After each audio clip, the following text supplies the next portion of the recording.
Hello my friends, how are you? I hope you are best. Welcome to my tech channel and this is my content. My topic today about the controversies of WeChat app and a complete guide about it. But first of all, if you are new to my channel, also please subscribe my channel, press the bell icon so you start my topic. Vaccine.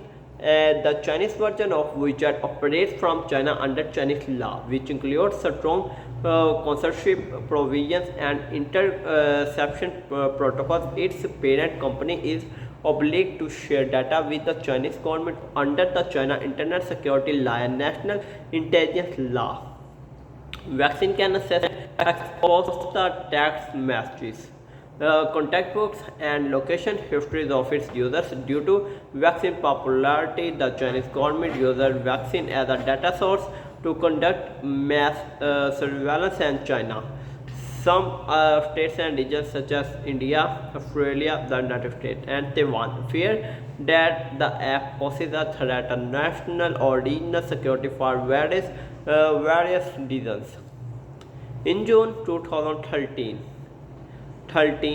in 2013, the Indian Intelligence Bureau flagged WeChat for security. For security concern, India has debated whether or not they should ban WeChat for the possibility that too much personal information data could be collected from its users. In Taiwan, legislators were concerned that the potential exposure of private communication was a threat of regional security. In 2016, Tencent was awarded a score of 0 out of 100 in an Amnesty International report ranking technology companies on the way they implement encryption to protect the human rights of their users.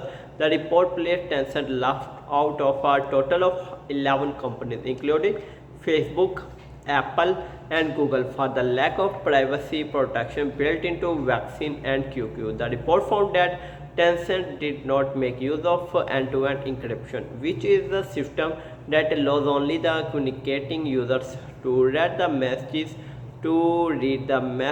It also found that Tencent did not recognize online threats to human rights, did not dissolve government requests for data, and did not publish specific data about its use of encryption.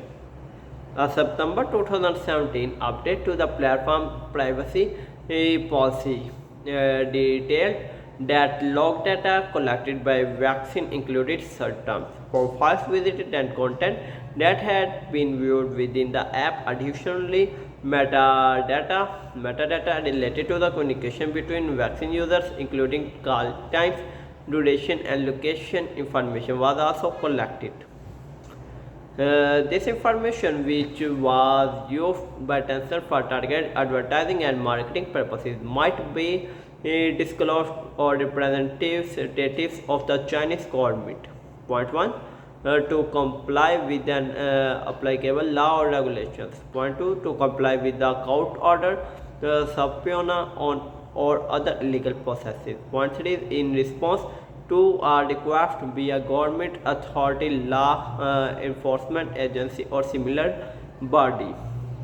In May 2020, Citizen Lab published a study which claimed that WeChat monitored foreign chats to hone its censorship algorithm. On August 14, 2020, Radio Free Asia reported that in 2019, Gao Zigang, a citizen of Taiwan City, Shaanxi province, China, used Vaccine to forward a video to his foreign gang Gyanjan in USA. Gao was later convicted on the charge of the crime of picking quarrels and provoking trouble, and sentenced to 10 months imprisonment.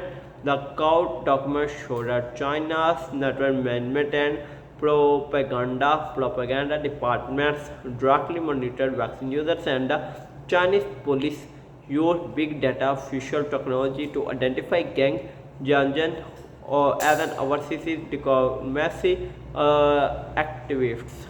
So friends, what is my topic today about controversies of WeChat. If you are like, so subscribe my channel, press the bell icon, so go to my new topic. Take care. Allah Hafiz.